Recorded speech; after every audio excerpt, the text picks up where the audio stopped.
Le premier livre de Samuel, chapitre 11. Nachash, l'Ammonite, vint assiéger Jabès en Galaad. Tous les habitants de Jabès dirent à Nachash, « Traite alliance avec nous, et nous te servirons. » Mais Nachash, l'Ammonite, leur répondit, « Je traiterai avec vous à la condition que je vous crève à tous l'œil droit, et que j'imprime ainsi un opprobre sur tout Israël. »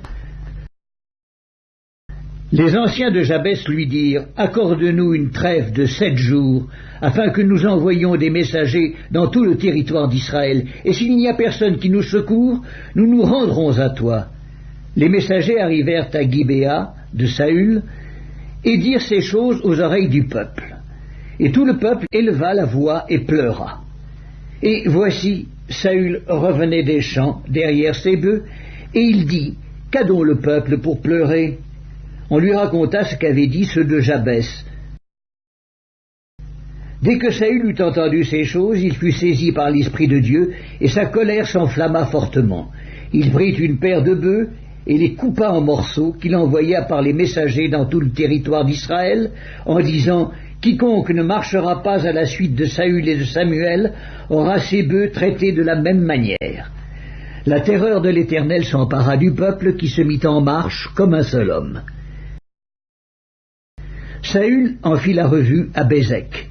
Les enfants d'Israël étaient 300 000, et les hommes de Juda 30 000. Ils dirent aux messagers qui étaient venus, « Vous parlerez ainsi aux habitants de Jabès en Galaad. Demain vous aurez du secours quand le soleil sera dans sa chaleur. » Les messagers portèrent cette nouvelle à ceux de Jabès, qui furent remplis de joie, et qui dirent aux Ammonites, « Demain nous nous rendrons à vous, et vous nous traiterez comme bon vous semblera. » Le lendemain, Saül divisa le peuple en 3 corps. Ils pénétrèrent dans le camp des Ammonites à la veille du matin, et ils les battirent jusqu'à la chaleur du jour. Ceux qui échappèrent furent dispersés, et il n'en resta pas 2 ensemble. Le peuple dit à Samuel, « Qui est-ce qui disait, Saül régnera-t-il sur nous?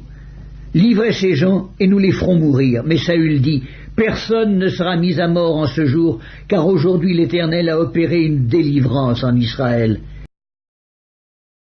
Et Samuel dit au peuple, « Venez, et allons à Gilgal pour y confirmer la royauté. » Tout le peuple se rendit à Gilgal, et ils établirent Saül pour roi devant l'Éternel à Gilgal. Là, ils offrirent des sacrifices d'action de grâce devant l'Éternel. Et là, Saül et tous les hommes d'Israël se livrèrent à de grandes réjouissances.